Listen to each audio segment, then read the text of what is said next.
Bien, bendiciones mis hermanos y mis hermanas, soy vuestro hermano Emilio y Biblias han descubierto.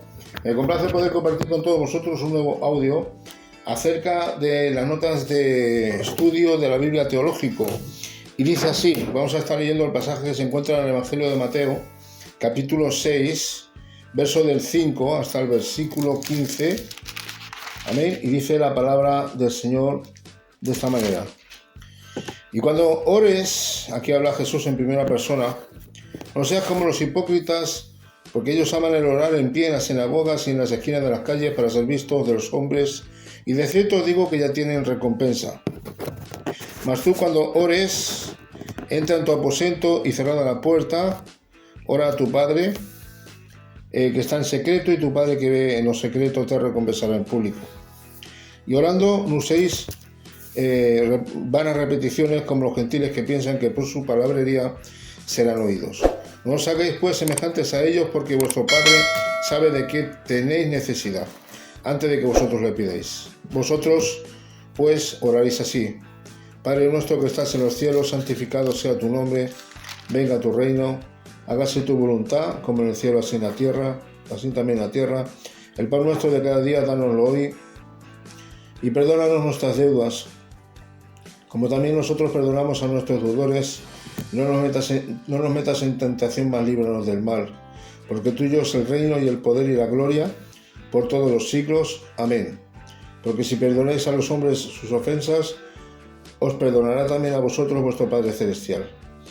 Verso 15. Mas si no perdonáis a los hombres sus ofensas, tampoco vuestro Padre os perdonará vuestras ofensas.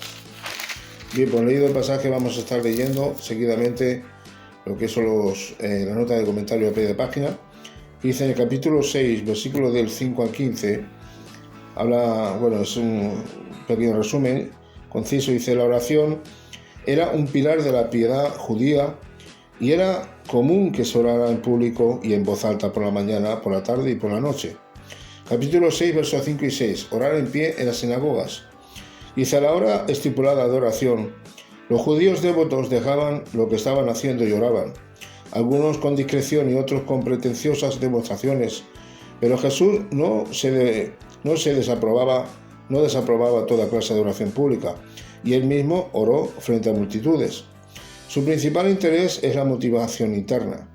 Cuando habla de la cerrada la puerta, en la oración dice: aunque la oración pública tenga cierto valor, la privada permite que la persona o el grupo se enfoque más exclusivamente en Dios. Capítulo 6, versos 7 y 8. Cuando habla de uséis vanas repeticiones.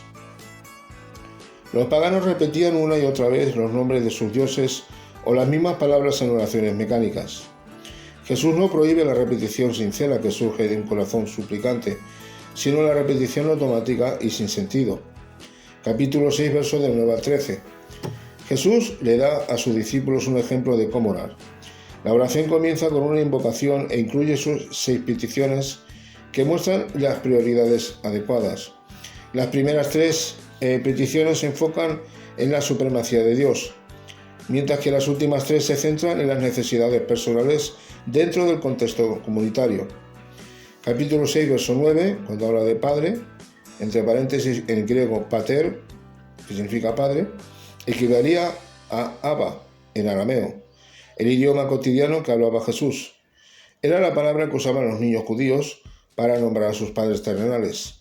Sin embargo, tanto en arameo como en griego, el término también era usado por los adultos para nombrar a sus padres. Por eso la idea de que Abba significa papi es confusa y puede llevar a la irreverencia. No obstante, dirigirse en oración a Dios como Padre nuestro denota la autoridad, la calidez e intimidad del cuidado de un Padre amoroso, mientras que en los cielos recuerda a los creyentes que Dios gobierna todas las cosas en su soberanía. Aquí está hablando de cuando la oración dice: Padre nuestro que estás en los cielos, ¿verdad? Recuerda a los creyentes que Dios gobierna todas las cosas en su soberanía. El concepto de Padre Celestial aparece en todo en el Antiguo Testamento. Los discípulos de Jesús son llamados a tener intimidad con Dios Hijo y Dios Padre. El enfoque de esta primera petición, que es en el nombre de Dios sea santificado, es decir, que Dios sea tratado con el más alto honor y que sea separado como santo. Capítulo 6, verso 10, dice: los cristianos son llamados a orar y trabajar en pos del continuo avance del reino, en el reino de Dios en la tierra. Dice: la presencia del reino de Dios en esta época alude al reinado de Cristo en el corazón y la vida de los creyentes, y a la presencia reinante de Cristo en su cuerpo, la Iglesia, de modo que ésta puede perseverar más y más en las personas y proclamar la buena noticia del reino.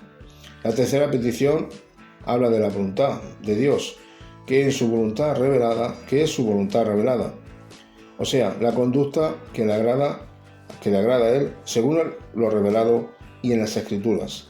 Jesús ruega que la voluntad de Dios se manifieste en la tierra, así como se cumple a la perfección en el cielo.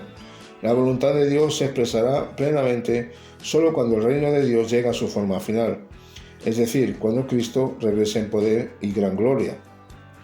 Pero también se manifestará cada vez más en estos tiempos. Capítulo 6, verso 11.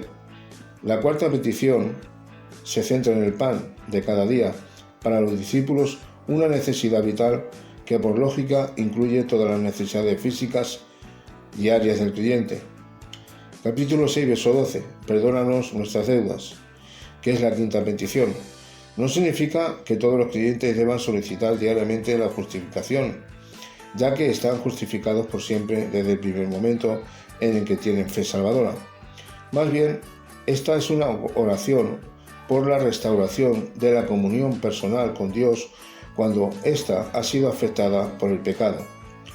Los que han recibido ese perdón sienten tanta gratitud hacia Dios que también perdonan con gusto a los que son deudores de ellos respecto al pecado como deuda a Dios. Capítulo 6, verso 13. Esta sexta y última petición aborda la batalla de los discípulos frente al pecado y el mal. No nos metas en tentación. La palabra que se traduce tentación en el griego es peirasmos. Puede indicar tentación o prueba. Es probable que aquí signifique no dejes que enfrentemos circunstancias difíciles que nos tienten a pecar. Aunque Dios nunca tienta directamente a los creyentes, como enseña Santiago 1:13, en ocasiones sí los lleva a vivir situaciones que los ponen a prueba. De hecho, los creyentes inevitablemente sufren pruebas y dificultades y deben tenerlas por sumo gozo, Santiago 1:2, porque por ellas son fortalecidos, Santiago 1, versos 3 y 4. No obstante, los creyentes nunca deben orar para que se les presenten estas situaciones, sino para ser librados de ellas, ya que las adversidades y las tentaciones dificultan la obediencia y a veces conducen al pecado. Los creyentes deben orar para ser librados de la tentación y guiados por senda de justicia. Luego habla de líbranos del mal. La frase que se traduce en mal en el griego es tou ponerou. Puede significar mal o el maligno, es decir, Satanás. La mejor protección contra el pecado y a la tentación es acudir a Dios y confiar en su orientación. Es probable que la frase porque tuyo es el reino y el poder y la gloria por todos los siglos, amén, sea un agregado del copista, ya que los manuscritos griegos más antiguos y más confiables no incluyen estas palabras, en las que por otra parte no hay nada teológicamente incorrecto. Capítulo 6, versos 14 y 15. Perdonáis a los hombres. Jesús vuelve a hacer hincapié en la importancia de perdonar a los demás, con lo que indica que hay una relación directa entre el perdón que sus discípulos recibieron de Dios y el que ellos necesariamente deben ofrecer a otros. Aquí en el versículo 12, perdonará vuestras ofensas, no se refiere a la justificación inicial, sino a la restauración de la relación personal con Dios. ¿Amén? Bien, pues hasta aquí la lectura del pasaje de la oración modelo del Padre Nuestro que estás en los cielos. Y bueno, Dios mediante estaremos compartiendo otro audio. Así que si te ha gustado, bueno, pues dale un like. Si no te has suscrito al canal, suscríbete y compártelo si lo deseas para que pueda ser de bendición para otros hermanos. Amén. Así que Dios os bendiga mucho.